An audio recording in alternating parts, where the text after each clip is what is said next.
Well, we have Jeremy Jensen on the line tonight, and Jeremy has a very unique thing that's going on right now. Seven Figure Flipping is the YouTube channel, so make sure you check that out right off the bat because he's released a series.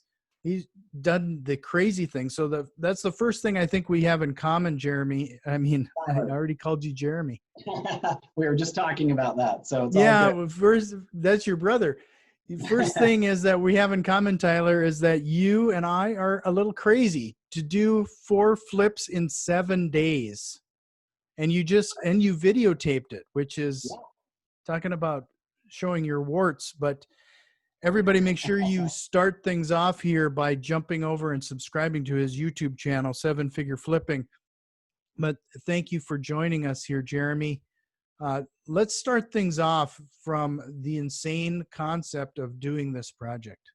Yeah, so a year ago, we started, it's actually funny that we're doing this podcast at the end of August is when we're shooting it. And a year ago in August, I came to my project manager and I said, hey, I want to flip a house in 7 days. What does that take? What does that look like? And he pretty much told me, he's like, dude, that's impossible. You can't do that. That's crazy. Like doing a $40,000 rehab in a week you just can't do it. Or there's not enough time to be able to do that. So anyways, I was like, hey, I think we can do it. You know, if we can control all those variables that you have in a flip, and if we could have the materials there, we could figure out our man hours, then I think we could do it. So I kind of pitched him on that. He bought the idea. And a year ago, we did our first 7-day flip. So we did a $40,000 rehab in 7 days. And it was awesome. It turned out super cool. Like we nailed it. We really did it in 6 days. And the 7th day, we had a barbecue. We kind of hung out. We did some touch-up paint. And we knocked it out of the park. So that was a year ago. Fast forward a little bit. We did it again. We did it a second time, and we did another $40,000 rehab in 7 days. And we did it again. And we just kept using it as a tool in our tool bag to be able to use this 7-day flip and just to be able to control a lot of the variables, right? Like, Jackie, you know that flipping a house, sometimes it takes forever, right? Like sometimes you do these houses and it's 6 months and your hard money or your interest rate is going through the roof. And so I wanted to get rid of all that and just say, hey, look, you know, that Parkinson's law that we can, whatever you allow a project, whatever time you give that project is what it's going to take. And I said, I'm going to take a 6-month flip and I want to turn it into 7 days. What does that look like? And so we planned it, we executed, we did it a couple times. And then my project manager, 6 months later, came to me and he's like, hey, look, we just acquired these 2 duplexes. They're right next door to each other. It's 4 complete separate flips, but I want to try it in 7 days. And I was like, bro, 6 months ago, you were telling me it wasn't possible to do a flip in 7 days. Now you're telling me we can do 4 in 7 days? And he was pretty stoked about it, right? He was pretty bought into it. He's like, yeah, I totally think we can. The logistics are awesome. It's all really one job site, but it's 4 different, very distinct rehabs that we had to do. So we ran with it. I had a video crew come out and they filmed it. They were there the whole week and they kind of saw the progress. And the cool thing about our documentary, like our series, was that it was real. It's not like HGTV that everything's just sunshine and rainbows, right? We had to deal with meth. We had to fire people. We had to deal with the city and the county. And we had all these other, coronavirus was happening. We had an earthquake in Utah the same week. Like just everything that could go wrong went wrong, but it still was a really cool project that you got to see what a really high efficient flipping company looks like instead of kind of that fluff that HGTV gives you. So yeah, check it out. I'll send you the link as well that maybe you can put that in the show notes or something and people can go check it out. But it's just real, like it's real what my company is and how we're really efficient, how we found it, how we planned it, how we executed it. All of those things are part of that series. So just really fun experiment, really fun project. Yeah, I can't commend you enough for not only tackling this, but to be so free to share it at that level. I mean, there's a lot, like you said, you're really up against those DIY network shows that they only show like the drama, or right. or the highlights, you know, and it's amazing. You know, we've been to quite a few real estate meetups and, you know, meeting people through this and that and the other and just networking.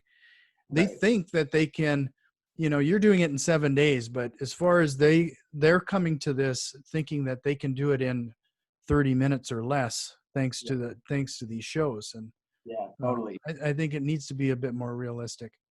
Yeah. And So that's what we tried to play on it, right? Is that it was just real, and like you get to see there's definitely drama, but it's like real drama, right? It's not made up or anything like that. It's all just, hey, this really happens in a real flip, and these are problems that you have to deal with.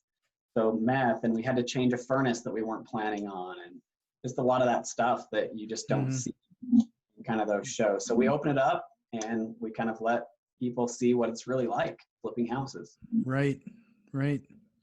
So let's go back a little ways. Like, how did you get into this whole thing? I know you and I talked Yeah. previously, and it sounded like this is really a change. You must have really made a mental shift to get into flipping houses. Yeah, totally. So I was brought up, poor. We grew up on a dairy farm. I didn't have a lot of money or anything like that. So money was always a driving factor to me, is how could I support my family and how can I be financially free? I just didn't know how to get there. And Mhm. so the traditional route of that was to go to school, get highly educated, get a good job, and go climb the ladder of corporate America. And so that's the route that I took. That's the path I kind of started. But in 2008, I started college and I was going to school and getting my degree and all of that stuff. But I knew that real estate was a way that I could have good financial freedom, right? You can make a good income in real estate. So I started doing my own flips. My dad and I started a company. It was called Pay It Forward Enterprises. And we would help people. We just wanted to pay it forward, right? And help people out of foreclosures, and short sales were really popular back then. And so we started that company and we bought our first flip in 2008. And yeah, I did everything 100% by myself. So I would lay all the tile, I would do all the painting, I would do all the electrical work. I watched a lot of YouTube videos, right? And Mhm. asked a lot of questions on how to do this. And our first flip, we lost like $37,000 on. We just did everything wrong, right? We bought it wrong. We sold it too low, lower than we thought. We over rehabbed it. We just did everything wrong. And so I was like, okay, well, I didn't have $37,000 to lose. That was more than I made in a year, right? I'm a young college kid and I was working full time, going to school full time. And then I said, you know what? My integrity is important, and this investor took a chance on us. So we did a second one just so I could make our investor right. We made $39,000 on the second one, and we 100%, all the profit went to the investor. We made him whole. And now we had a really bad experience and a really good experience. And so we said, hey, look, we want to keep doing this. And we know that we've had a great lesson, right? We've learned what not to do and what to do. And so we just kept going forward and moving that momentum. And throughout college, I would still do 1 or 2 flips a year. I remember my friends would be on spring break and I'd be laying tile in one of our flip properties. So that's kind of where that side hustle kind of started. And then I started climbing the corporate ladder in, corporate America. I was a COO for a while. I was a business manager. You and I talked, North Dakota. I've been there several times up there. Mhm. And it came to this point that I realized in corporate America that I was trading my time for money, right? That I would go to work for 80 hours a week or whatever it was, some crazy amount. I would travel a ton. And I was giving up opportunity to hang out with my kids and to spend time with my wife and just really do stuff that I really wanted to do. And I realized that corporate America wasn't for me, right? I loved what I did and I thought it was great and it was a great experience, but I knew that there was a way that I wanted to have financial freedom and freedom of time as well. And I knew that if I stayed on that career path, that I couldn't have both. And so there came a time, about 3 years ago, that it was time. I would go to work and I felt like I was losing money because I was doing real estate deals. We had closed on a couple properties. And I remember we closed on 2 houses. And I came home and I told my wife, I said, hey, look, we closed on these 2 houses. I want to pursue my dream and I want to start my real estate business full time and I want to quit my job. What do you think she said to that, Jack? She said, no way, right? You've gone to school, you've got this education, you have a good income, you have benefits, 401k, health insurance. Mhm. And she's like, you're They're crazy. also called golden handcuffs. Yeah, exactly. Right. I Mhm. said the same thing. So I came home to my wife and she told me no. And we talked about it more and we prayed about it. We thought about it. And it just kind of said, hey, look, this is what I really want to do. She knew I was passionate about real estate. And so she said, all right, you have 6 months, 6 months to grow this business and to replace your income doing real estate. So I said, great, I'll take that chance. I'll do 6 months. And I promised her the only thing she would notice that would be different, I was like, I'll pay us every 2 weeks. I'll make sure we have health insurance. The only difference is the office will be in the basement now instead of me going to the office. And we just really haven't looked back since. That was really the mind shift to me, is that that I could do it, that it was possible, that it was something that I loved doing.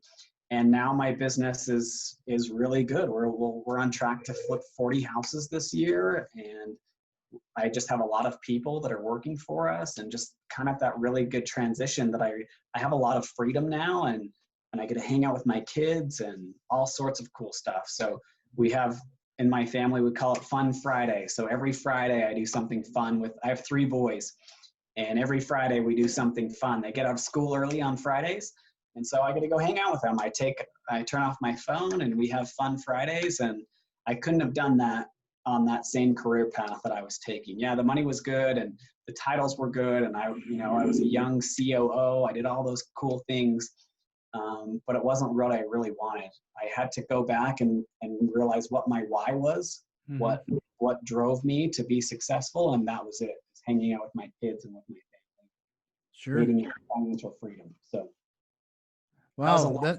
answer to your question, but No, that was awesome. That was a great. I mean, it really gives people insight as to, the mindset, the change that has to occur. What absolutely. really struck me here is a couple things.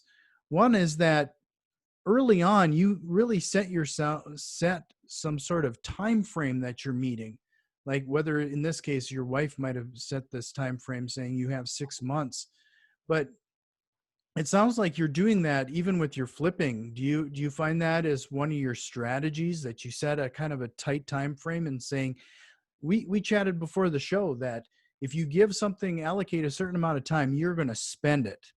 Yep, absolutely. So is that a strategy you really kind of stick to?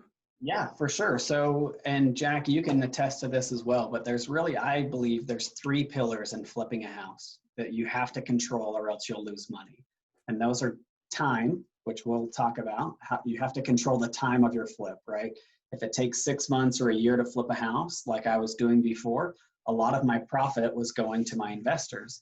So time, budget, and quality. If you can control those 3, that trifecta of time, budget, and quality, then most of the time you'll be successful in flipping houses. And so why I say that is, I'm sure, Jack, you know that you've killed budgets before, right? You say it's Mhm. a $40,000 budget and it ends up being $80,000, right? That eats up all your money and all your profit. And then if your quality is bad and your quality is shady and it's subpar, you're going to reduce the price on that house and you're not going to be able to sell it. And so that quality is super important. And then the last thing is that time, right? The more efficient we can be and the quicker we can turn properties, then I can get my money back faster. I can turn on to the next deal, and my money can essentially just keep doubling the quicker we can do things. Instead of it taking 6 months for me to do it by myself, I could do 12 properties now in 6 months, probably it's more like 20 properties now, because Mhm. that time is really important. So we Gantt chart all of our flips. If you don't know what a Gantt chart is, it's just a timeline essentially. So we take all of the steps of a rehab, so demo and utilities, roof, windows, all of that stuff, and we map it out before we even do a rehab, and we know exactly when it's going to happen. So I know that on this day that the electrician is going to do his rough electrical, the plumber's going to be here, the roofer's going to be on top, outside paint is going to be done. And that was really the trick. That's what one of the greatest lessons we learned in doing a 7-day flip was, how do we stack all these contractors so they're not in each other's way, but we don't have dead days, and they're all show up to a property and nothing ticks me off more than when I'm the only one there, right? Mhm. So we wanted to eliminate all those. And that's what we just really learned from that 7-day flip, was that we had to control our time. And now we're really good at stacking contractors. So at any of my flips, there's always 2 or 3 different crews that are working on this flip. And we do that just to be more efficient, to have a better return on our money, to reduce our holding costs, insurance, utilities, all of that stuff is all costs that the longer you hold a property, the less money you make. Mm-hmm. So this Gantt chart that you use, is that kind of a template now that you just use over and over again? Yeah. So my project manager will fill it out on each flip. And there's 17 layers that we call them job layers of every flip that happens. And if you watch our documentary on YouTube, in one of the episodes, I don't know which one it is, but we actually give you a copy of our Gantt chart so you can see what the 7-day flip looked like. And you can see that here's the 17 layers that we had, here's the days that they had to be completed. And then we just worked with our subs and with our contractors to say, hey, this day, we need you to be here on this day. This is why it's going to happen. And if you're not, and if you can't perform, then we need to know, because it's going to screw everybody else up. So we need a commitment for you to be there. But yeah, the Gantt chart is just a template that it's just an Excel spreadsheet essentially that just maps out the whole project, whether it's a 28-day flip, which is kind of our normal flip, or a 7-day flip. We use that thing exclusively just to make sure that we're controlling, like I said, those 3 things: time, budget, quality. Sure. So if people wanted a copy of that, they would go to your YouTube channel and find your links for the 7-figure flipping, your 7-figure flipping channel. Sure. Yes, 7-day flip. And in one of the episodes, we give it away. So there's a link. Even if I think you go to 7figureflipping.com/chart, I think you can find it there as well. So, sure. But it just shows you a picture of what that timeline should look like, right? Or what ours looks like anyways. Sure. Is that really the only tool you use then? Is it like an Excel spreadsheet, or do you use an online tool to manage all of this? Yeah, so when we first started, that's really what it is. That's really all it needed to be, was just a spreadsheet. We use some software now that controls all of that. It will come to me what we use. Yeah. We've used something in the past. I mean, especially for people who are doing this for the first time, we've found a tool called Asana. Yeah, totally. And you can get into that for free. And some of those initial jobs, it's a good way to assign tasks. And absolutely, yeah. So I know a lot of people use Asana, Monday.com. We use Notify. That's what I was looking for. Notify does the same thing. But really, when you're first starting out, a lot of flippers, this is where they go wrong, is they don't plan out their flips. They just jump in and they trust a general contractor that he'll say, yeah, it'll be $30,000. Perfect. That meets my budget. But then changes happen, or work orders happen, or something like that happens, and it ends up being $50,000 or $60,000. If the flippers would just take the time and plan it out and do so we do a budget, a scope of work. We go through and we say, this is what happens. This wall needs to go. We take pictures of it. This is the paint color. I have 2 designers on our team now that they pick out all the tile and paint colors and trim and doorknobs, and they pick out everything. And then we take that, we build a scope of work, exactly what needs to be done. We have a good budget. We use what's called standardized pricing. So instead of getting bids from contractors, we give them the bid. So we know how much it costs, a light fixture costs, and we know how much we're willing to pay to hang that light fixture. And so instead of going and getting 2 or 3 bids, we say, hey, contractor, we're willing to pay this amount. Will you do it for this amount or not? It's not retail, but we're doing a ton of properties and we'll use you on all of our jobs. So that may be a little bit more advanced once you've kind of got that experience. But when you're first starting, just plan it out. Go through it. Look at everything that has to happen in your flip and just map it out. How much is it going to cost in materials? How much is it going to cost in labor? And then how long is it going to take? And I think if flippers would just take that extra time, extra 2 or 3 days that it would take you to really plan out a good flip, your execution is a lot easier. If you trust a GC and let them kind of run the show, then 9 times out of 10, it's going to go over budget. It's going to take longer than you thought.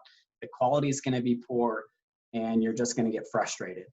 So we take, like on our 7-day flips, we're planning these for a week before we even buy the property, because we want to make sure that everything is in order. So quick example on that, how well we planned this is that we rented a U-Haul truck for all the materials. And we stacked the materials strategically. So day one was at the very back. So when you would open up the door, all the materials you needed were right there. They would take their stuff and go to work. All the way to day 7 was at the front of the truck, appliances and stuff like that. So we had mapped out exactly the materials that we would need for that day. And then we loaded our U-Haul truck accordingly. So it was just super efficient. And just that's kind of the extent that we went to planning. In order to do a 7-day flip, you have to be that into the details. Mm-hmm. A lot of flippers just get in and they trust a contractor. Here's a bag of money, go flip this house. And then they're surprised when it takes 6 months and the GC isn't showing up and they're out of money, and it just goes on and on. So yeah, plan your flips. Like if you don't get anything out of this, make sure that you take the time, take an extra day or two, really plan it, get a good scope of work, that time, budget, quality, make sure you control those 3 factors. And then most of the time, your flips will be pretty successful if you can control those 3 things. So, I guess we're kind of going backwards into our discussion here. It's kind of a nice change. So, you're going into this in the lessons that you learned on that first flip. One of them was that you bought it wrong. What's your buying strategies now, especially dealing in our current environment? Yeah. So for us, we want to make sure that, and that was one of the best lessons learned, right, is that we just didn't know what we didn't know. So we're a lot more skilled. I'm not afraid to ask questions now. We ask for help. I joined a mastermind group that I'm a part of that really just opened up my eyes to what's possible. So I have people that I can ask questions to. Mm-hmm. But our buying criteria now is that we want to make sure that our investors get paid. So they're kind of that lifeblood of our business. They put in a lot of capital. We have millions of dollars in capital right now with other people's money. And we just want to make sure that we treat that like grandma's money. And so our buying criteria is we want to make sure that regardless of what happens to the economy, an election, a coronavirus, a pandemic, whatever it is, right, that we still have enough margin to be able to make our investors whole. And so we're looking at, we want that 25 to 30% margin after all of our costs. That's what we're buying properties for now. Even though it's a little bit more competitive, we're still pretty conservative on the properties that we buy, because we want to make sure that if something happens, that we want to make sure that we're at least making our investors whole, and we're still making it worth our time that we put into flipping this house. So we like that 25 to 30% margin at the end after all of our costs are done. And we just stay away from the skinny deals. I know that I've been in that place that I just wanted a deal and we were going to make 5 or 10 grand on it. And that 5 or 10 grand, as you know, goes away really quickly, right? If you find something that you didn't plan on, or it takes a little bit longer or something, and then you start losing money. So our goal is to never lose money on any flip. We want to make sure that we do it right, and we're really conservative that way. So even with the market how it is now, a lot of the times we'll be a lot more conservative, and then our houses are pushing ARV and they're going over what we expected, which is great. That's just gravy on top, and that goes straight to our bottom line. But yeah, we're just being really, really conservative on what properties we're buying. So yeah, no, one of the things that I've definitely learned over the years we've been doing it is that, you're talking about millions of dollars that you're working with, but especially when you're starting out, you could potentially put yourself in a missed opportunity situation too, because you can only deal with one property at a time or what have you. And you just want that deal so bad that you jump on it. The margins are thin, when if you would have just waited a little bit longer and been a little bit more choosy, there could have been something now that you've missed out on. Yeah, now your cash is deployed in a bad deal, and it's just a lot harder to do. I totally agree with you, 100%. Yeah. So that first deal, when you said you were basically wrong on the comparables and you ended up selling it for less, what do you do now? Like how's that due diligence look? Yeah, so I have a team that we've created that we just have all these metrics in place that So I have acquisition guys that their job is to go and just find the properties and vet them. And through a lot of training and stuff, I trust them now. So a lot of these properties I don't even go and see. Like I still haven't seen a lot of our houses now. But I trust them. They know what to look for, and we're really aggressive on what we're comping these properties for. And then, like I said, if we can push the ARV and we're selling it, which we're seeing in our market now, is that we'll comp it. We just did a property that we comped at 160, right? Mm-hmm. And first time home buyer house in our market. So for 160, and we pushed the ARV, we had it under contract for 210. We're like, there's no way it's going to appraise for 210. And it appraised for 200, right? We were planning on selling it for 160. And that's just how we're really conservative on our properties. If we can push that ARV, then great, but we're not planning on, yeah, if I would have come into that deal and said, yeah, we're going to make $210,000, then I wouldn't have done the deal that way. Because a lot of times we push that ARV and we think it's going to, oh yeah, it'll sell. We'll get multiple offers. We'll do, all those things. And we count on that as part of our deal. Then we're just pushing that ARV and it's just becoming a worse deal. So we want to be conservative on our after repairs. So your buy is your floor, right? Where you buy it, super important. That's the foundation of our house. Then you have your 3 pillars, time, budget, quality, and then your roof to that house is the ARV. If you have those 5 metrics kind of all in line, then you'll make money. It's a profitable deal. So make sure you kind of control those 5 things. Sure. So, one of the things you've talked about time and quality and budget and a few other things here now, but talk to the importance on sticking to that budget.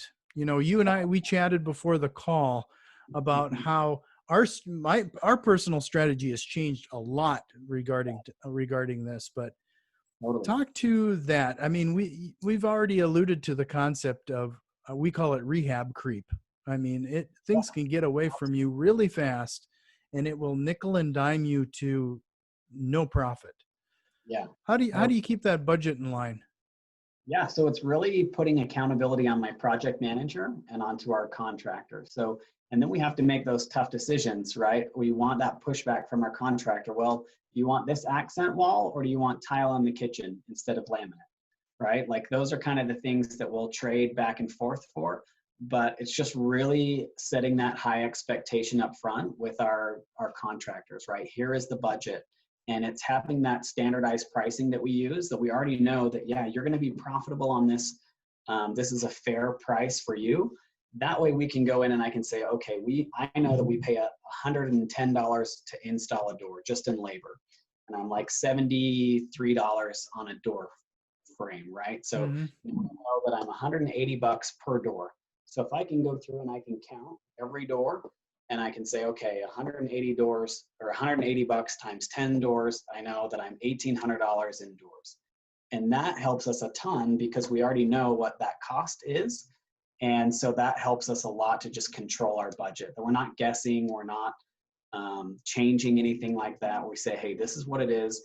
We know that our contractor agreed to this price and this is how much our materials are. And that changes, right? You've got to really pay attention to that because I remember a month ago, we were buying 2x4s for $1.80 and now they're almost $6, right? So now our strategy has changed. We have to make sure that if we're going to use a 2x4, we got to plan for a $6 2x4, not a $2 6x4 or 2x4.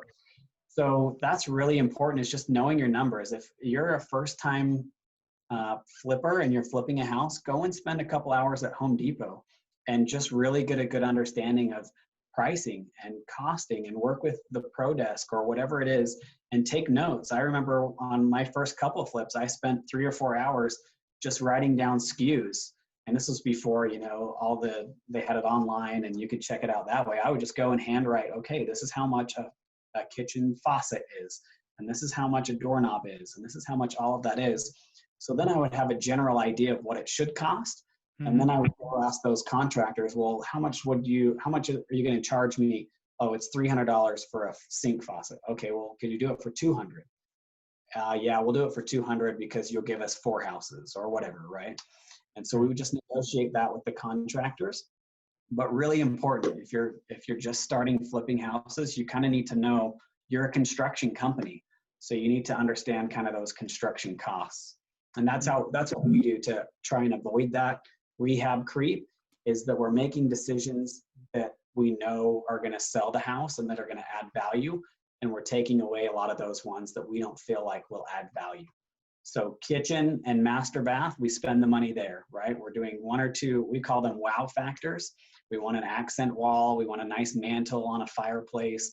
We want a nice chandelier, something like that. Those are okay. But if you have too many wow factors, then that's when that rehab creep starts to come in, right? That you want everything to be perfect and everything to be just this luxury house. You're doing finishes for a $500,000 house, but your house is only worth $200,000. Then that's when you're going to start going over your budget. Base your rehab to the comps and look at what's selling. What do you want your house to be? And then just be really careful not to have that rehab creep come in. Mm-hmm. No, this is like, I hope people are taking notes on this episode. You're really giving a lot of valuable information here, especially when it comes to the rehabbing houses. There's so much appeal for people seeing these DIY network first time flippers. You know, it's attractive for people to get into this. And more times than not, I'm always afraid that they usually don't know what they're getting themselves into. Yeah, totally. Yeah, and so just be careful. DIY is great, right? But you got to look at what your time and what's your time and your effort worth. You know, like I was making, you bring up time too. That is a really good point. A lot of people do a lot of this work on their own, and they don't put a value on their own time when they're doing the rehab. Yeah, I was probably making $10 an hour when I was doing all the rehab myself, right? Because I was there late at night. I was installing my own toilets. I was doing tile. And my time spent was not, the profit I made on the back end wasn't worth the time that I put into it, right? I could have gone and worked just a different job and made $10 an hour. But now it's a lot more than that, because I have people who are really good at what they do. And their time is I can pay them $10 an hour, and I'm going to make 20 or 50 or whatever dollars an hour, right? Because now I'm just using to their efficiencies. So it just takes a lot of time, right? And that's okay. I'm not discouraging that, because I've been there, done that. I've painted a lot of houses and laid a lot of tile that I didn't know how to do. But it was just a good serving in the trenches, right? It was a good education for me, but it's a lot of hard work too. So that's the trade that you have to give. Right. You know, you've brought up this standardized pricing a few times. How long did it take you to figure that all out? Like what those standardized pricing was for each of these? I mean, that's got to be a lot of detail. Yeah, it was just really honing down with my contractors, right? And I would get 2 or 3 bids for an electrician, and they would all be different. And so I would go and ask those questions. Hey, well, why is yours $2,000 more than this guy's? Oh, well, this guy didn't count for this, and this guy didn't do this. And I have 37 vans that I have overhead and I have to pay for, so I have to charge you more money. And I just asked a lot of those questions, and I really just built good relationships with our contractors, right? I've been through a ton of bad contractors. I've lost tens of thousands of dollars with bad contractors. But I found some really good ones too. And I lean on those guys and say, hey, look, it's really important to me that you're profitable, right? I don't want to take advantage of you. I want to help feed your kids. I want to do all of that. But at the same time, I'm not going to pay retail that an average homeowner would pay, because I'm doing this in a high volume thing. And so if you'll work with me on this price and you'll do a door instead of for $200, you'll do it for $100, then I can give you more volume and use that. I'll keep you busy. I'll pay you every Friday. All the things that are important to these contractors, we try and make that happen, right? Most of these guys just want to swing a hammer. They don't want to go and be a marketing company and do sales and find the next job.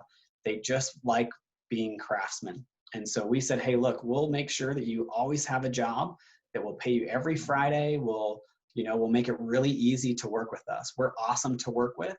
And is that important to you, or would you rather go out and hunt and kill your own food, right?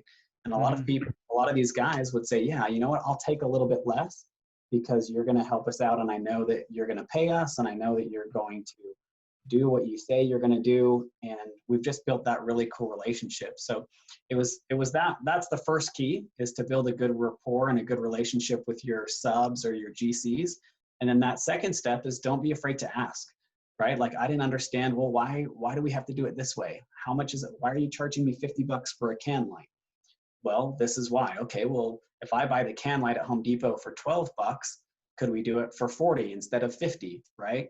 And I would buy the materials, or just stuff like that. So yeah, it's never finished, right? You asked how long it takes. We're still doing it now because, like I mentioned before, the cost of lumber is going up, and coronavirus has had finding appliances for us is really difficult now. So there's just a lot of things that we have to adapt and change. So that's a constantly just evolving process.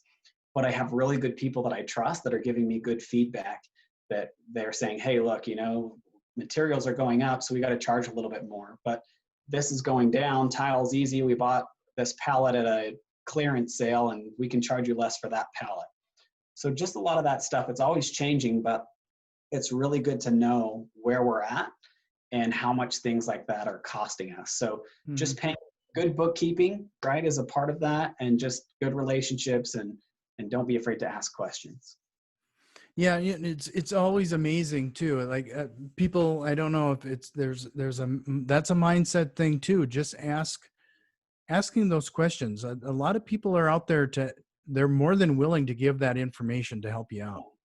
Totally. And just say, hey, look, I'm new. I need your help. Most people are willing to help you.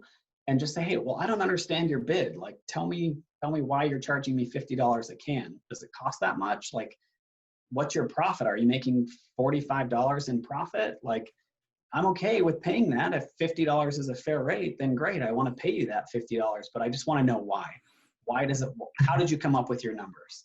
And once you kind of understand what they're thinking, then it's a lot easier to say, oh, okay, cool. Well, what if you can make $30 on it and do all the cans in every house? And they're like, yeah, great. That would be awesome. I'm going to make just as much money, and I don't have to go out and find it. So, do you find any of these contractors getting a little defensive, you asking these type of questions? No, sometimes they will. Well, it's none of your business how much I'm making. Well, it is my business, because I need to make sure that it's a win for both of us. And I always tell my project manager that we hire the person, not the position. So I want to make sure that person fits with our culture, that they understand the importance of quality, that they understand why we have a budget, that they understand the big picture of what we're trying to accomplish. And once we hire that person that's a right fit, we can teach them the intricacies of laying tile or of whatever that is, right? But we really want that person who has buy-in, that wants to create a win for both of us. Because if it's just me and I'm trying to create a win for me and trying to screw the contractor, they're going to know that. And I'm going to know that vice versa as well, right? I'm going to know if they're going to take advantage of me. And so it's just creating that win-win relationship. And yeah, you get pushback. Like, we brought our 7-day flip up to our contractors. You know how many contractors told us no? Tons, right? They're like, no way, you can't do it. That's stupid. What a terrible idea. Why would you ever even think that was possible? And so we had to find the right guys that were, yeah, you know what? The more we talk about this and the more they got bought in and we created that synergy, they're like, yeah, totally. We could do a 7-day flip. No worries. That's easy. Let's do 4 in 7 days, So that's really what it came down to. It's just creating that really good culture and being a good leader and saying, hey, look, I want you to win. It's so important for me to win, because if you win, then I win. How do we make that work together? So it's really interesting that you've really kind of sidestep having a general contractor. And I mean, a lot of people, they really rely on those general contractors, but yeah, I have to be frank. I mean, more times than not, a GC has usually cost us more money than having a tighter control on it ourselves. So you basically are handling all the individual, you're essentially the general contractor. Yeah, so I'm not, but I have a project manager, and then we have 3 general contracting crews. So we have 3 crews that are doing our flips all the time now. I didn't start out that way, right? When I first started, I would partner with a GC, or I would do it myself. I've joint ventured with GCs. I've done all sorts of relationships with these guys. And then eventually I just said, hey, you know what? I could be a GC and I'll just sub it all out. So I've done it that way. But yeah, now we have our project manager, and then we have 3 crews that they just, they fit in our system, they fit in our culture, and we leverage them, right? We want to make sure that they win and they can feed their families, but we're getting a price that not a lot of people would get if they were retail or stuff like that. So. I know the 7-day flip thing is kind of something for YouTube right now, but are you genuinely doing this on a consistent basis now, or what does your time frame typically look like for your flips? Yeah, so a normal rehab for us is 28 days. So we made a goal in the first of the year that we wanted to list a house every 9 days. And so every 9 days, we wanted to put a new property on the market. And so in order to do that, we had to kind of tighten all of our things. And then Corona happened, and it kind of screwed that timeline up a little bit just because we had to push the pause button for a minute. But yeah, that was our plan. We were on track to hit that. We're back on track to do that now. But yeah, it's just really working with that timeline like we talked about, right? So 28 days is a normal flip, and we stack those out strategically. So we know it's going to take us 28 days. 9 days later, I want the next property to finish. And then 9 days later, I want the next one to finish. And by the time our third one is done, our first one is going back and finishing theirs, right? So we're just continually moving these properties forward. So sure. Yeah, 28 days is a normal rehab for us.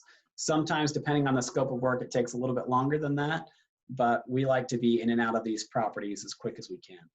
Sure. Have you asked me this question at the beginning when we were, how have you been handling the FHA requirements associated with flipping them so quickly? Yeah, so we deal with that a lot, right? Because that's who our target market is we're selling these houses to these first-time home buyers. And we run into that issue, and we will accept FHA offers, but we're disclosing up front, hey, look, we'd love to sell you this house. We're going to run into some seasoning issues. So what we've done with a few of these flips that we've had that wanted to go conventional, we'll either reduce our purchase price and help them go conventional and say, hey, look, we have these amazing lenders that we work for. They're going to help you get a conventional loan. If you want to go that route, we'll help you with the down payment or reduce the cost, or we'll do whatever, right, to help you go to conventional. And if that doesn't work, then we're just redoing contracts. So on day 90, we'll get a new contract and say, hey, look, we've got to have a new contract on day 91. And then in the meantime, we want you to get your financing and appraisal, get all your due diligence done, all of that stuff. So we do a new contract on day 91, and day 93 or 4, we're closing on the property.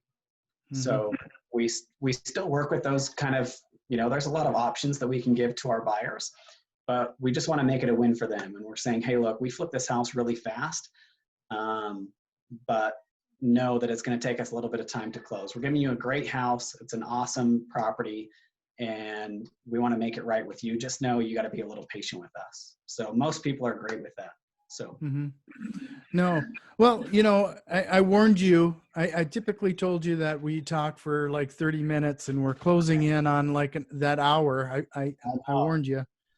That's me. It's my fault. I love real estate. I love talking about it. I know you do too. So when you get 2 of those people together, we could talk all day. So. Well, that's exactly it. So is there anything that we should have covered that you can think of that maybe I just didn't ask you? Yeah, just one thing that we haven't really talked about is getting help where you need it, right? So one of the biggest game changers in my business and in my life was joining a mastermind group. So a mastermind group, this 7-figure flipping, it's a mastermind group. It's some of the top house flippers and wholesalers in the country. And I needed people like that to help me see what was possible, to see my real potential. So I have a saying that it's hard to fly with eagles when you're surrounded by turkeys, right? Like I was surrounded by turkeys for a long time, the naysayers and people telling me that I couldn't do it, that why are you quitting your job? That's stupid. Like, why would you do that? You went to all this college and got this education, and just a lot of these people who are turkeys, right? That they can't fly. And I needed to surround myself with eagles. And so I joined this mastermind group, and it has been a game changer for me because now they kind of broke that ceiling of what I thought my potential was. And guys like Mike Simmons that I know that you know, and he's a good friend of both of ours, that he's a part of this group. And he has been a great mentor to me, saying, hey, Tyler, why couldn't you flip a house in 7 days? I think it's awesome. Go for it, right? Where before, all the turkeys were telling me that I couldn't do that. And so find a mentor, find someone that you can learn from or that you can help grow, someone who's lifting you up. And that will change your business as well, whether it's a free podcast or whether it's other resources, or if it's someone in your market that's flipping houses. Find someone that is going to inspire you and lift you up and help you be better. And as Tony Robbins says it, he says, turn decades into days. How do I turn those decades of experiences from guys like you and guys like Mike Simmons and all of these other people, how do I turn their decades of experience into days for me so I can learn from their mistakes and I can grow just as fast, if not faster, than them. So finding a mentor is super important. And then also we haven't talked a little bit about Flip Hacking Live as well. Like that's Right. where all these people are. And we can talk more about that if you want, but yeah, absolutely. In fact, I kind of, you're kind of leading right into it. You know, I wanted to talk and spend a little time on that Flip Hacking Live. I mean, it sounds like a great opportunity for people. Where do they find information on that? And can you kind of give a little, what would they expect at something like that? Perfect. So little backstory on that. Let's see, three years ago, I went to Flip Hacking Live, and it's a 3-day event with the best house flippers and wholesalers in the country. Guys that are doing hundreds of deals, flipping houses in 7 days, whatever it is that they're really good at. And they open up their businesses for 3 days. You can ask them questions. We talk about how we find deals, how we negotiate deals, how we sell deals, build buyers lists. Anything that you need in your business, we talk about at Flip Hacking Live. So 3 years ago, I sat on the front row, I took a ton of notes, and I implemented. And a year later, I was speaking on stage, right? We had done a 7-day flip. I was growing my business, and it was awesome. So last year, I spoke at Flip Hacking Live. This year is going to be even better. I'm talking about rehabbing houses and how to make more money and how to turn your time faster and make your cash just 20 times your income of what it is now.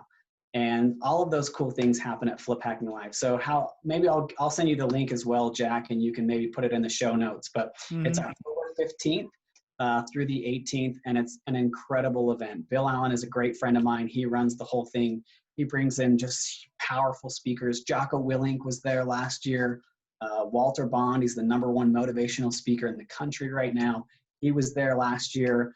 And you just have a ton of cool real estate guys that are real people just like me who started from the bottom up and have grown these amazing real estate businesses. And you get to take advantage of that. You get to be in the room with the Eagles instead of surrounded by the turkeys and people who are telling you that you can't. You're in a room full of people that have broke that 4-minute mile, like a 7-day flip for us was that 4-minute mile. And we're teaching people how to do it now, right? How to flip a house in 7 days. If you really want to know how to do it, I'll teach you. I'll give you everything that you need, my budgets, my Gantt chart, whatever it is that I can help you be successful. That's what we want to do. So incredible event. If you haven't been, look into it. It's just amazing. So that's my plug for Flip Hacking Live, I guess. No, and I'll definitely make sure to include those links in the show notes. And for everybody that hasn't checked it out already, Mike Simmons was on our show. Actually, we had to split up because just like you, I talked to Mike for quite a while. So it's in 2 parts, episodes 165 and 166. And we actually talked and focused on mentorship, mindset, and motivation. So it's a very, very good 2-part series. So definitely check that out. I can't thank you enough. I mean, this has been a fantastic episode. If people haven't gotten some value out of this, there's something wrong. But I did want to call out a few things that you brought up. Love your 3 pillars of flipping: time, budget, and quality. I'm sure you go even further in detail on your YouTube channel, which was the 7-Figure Flipping, and on your webpage, which is 7figureflipping.com, right? Yeah, You have a podcast of your own as well, or is it just the YouTube channel? I'm part of that YouTube channel. Look at the 7-Day Flip is what it's called. That's the series on that channel. And then, yeah, if they want to reach out to me, my company is called Utah House Flip. You can find us on Instagram, Facebook, reach out to us, come to Flip Hacking Live. I'll be there. You can have one-on-one with me if you want to. It's all virtual. So you can set up a room with me. We can set up a meeting time. We can meet one-on-one, ask questions, mentor, whatever you need. Yeah, Tyler Jensen on Facebook, Utah House Flip on Facebook and Instagram. So that's how you can get a hold of me. That's awesome. And like I said, please check the show notes. We'll have that listed there, Sure. including links to that Gantt chart. I think people are chomping at the bit to get a hold of that. Cool. I'll make sure I send it to you. I appreciate that. But thank you again. And you gave me like an hour of your time. I know how busy you are. I really appreciate it. No worries, Jack. And thank you so much for having me. Like, honestly, I really appreciate it. I'm honored to be on your show. I know that you're making a huge impact. And so I'm just humbled to be a small part of it. So, well, thank you again, Tyler. And I hope we can chat again sometime. For sure.